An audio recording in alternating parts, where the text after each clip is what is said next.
Yo, what up, no? So, ayun, merong nag-comment sa ating last video about Atomic Credit Card, no? So, sabi niya dito, how about sir, sa credit limit? How ka po nag-cash out, no? So, sabi niya, paano daw mag-cash out sa credit limit ng inyong Atomic Credit Card? So, ngayon, yan po yung ating pag-usapan ngayong araw, no? Sa video ito. So, huwag muna kayo mag-scroll dyan kasi mag-intro po na tayo. Let's go!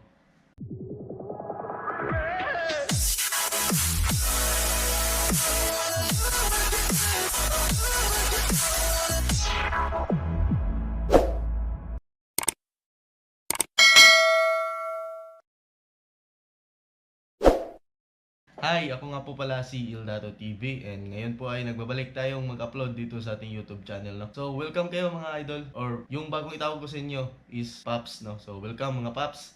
So, bago na po yung ating tawagan, no? Dito sa ating YouTube channel, no? So, welcome kayo dito and ayan, mag-share tayo dito ng mga iba't ibang apps na pwede nating pag-uutangan. Ayan, magre-review tayo, no? So, hindi na tayo mag-upload ng mga investment na hindi naman tayo kikita, no? Okay, so ngayon is ito po yung mga review about mga loan app, no. So mag-share tayo dito ng mga iba't ibang loan app, no.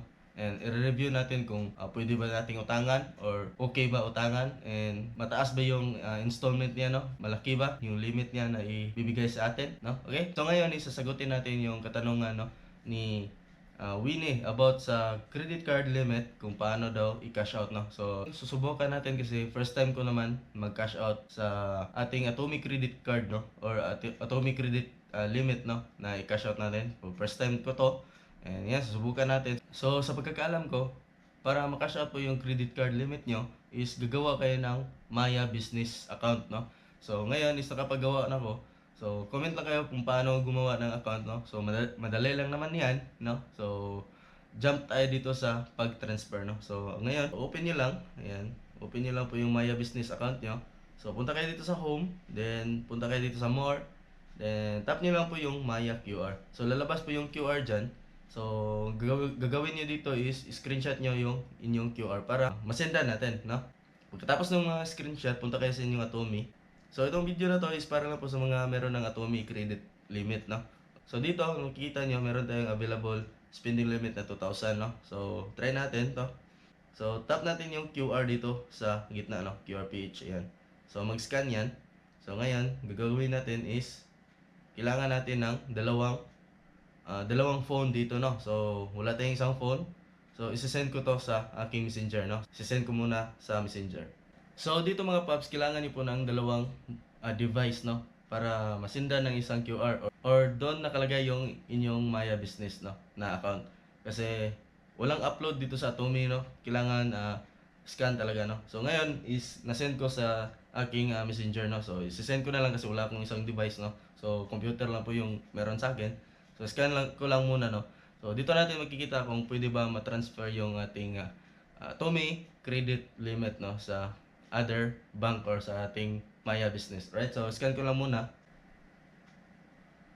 So, ayun, nandito siya, no? So, makita niyo sa ating record, no? So, lalagay ko lang dito sa screen ko nasaan yung recording natin, no? So, try natin mag-transfer ng 1,200, no? Okay? 1,200. Yan. So, pay now, right? So, verify lang natin kasi meron tayong nakaset dito na biometric verification, no? Right? Verify lang natin. Okay? So, processing your payment now. So, please wait while your transfer payment is processed. Okay? So, ayan. Your payment is transaction confirmed. Okay? So, ayan. Meron tayong na-receive dito. So, meron na tayong na-receive dito now. Meron siyang fee na 5 pesos na. So, check natin. Okay? So, yung natitira naman natin na spending limit dito or available natin na limit is 930 na lang, no? Okay? So, and puntahan muna natin yung ating Maya Business, no? Try natin kung na-receive na nga ba natin, no? So, ayan. Punta tayo sa wallet. Okay? So, pwede siya mga paps, no? Pwede pa ilipat yung ating Atomic Credit limit sa ating Maya Business, no? So, ngayon naman, is ayan, nakita nyo dito, meron tayong available balance na 1,295, no? Okay? So, next na video is, gagawa tayo ng another video dito kung paano maglipat ng balance sa Maya Business to another bank, no? Okay? So, yan na po. And, ayan. So, pwede mga idol, no? Na pwede natin gawing cash yung ating Atomy credit limit, no? So, pwede pala natin gawing cash yung ating Atomy credit limit, no? So, yun nga, kailangan nyo po ng Maya Business para maging cash po yung inyong pera sa Atomy credit limit. Okay? So, yun lang po and maraming salamat. Sana po'y magkikita pa rin tayo sa next video. Alright? Sana po'y nakatulong itong video natin. So, don't forget to like, share, and kung bago ka pa lang dito sa ating YouTube channel, ay mag-subscribe ka na para updated ka sa mga bagong video natin.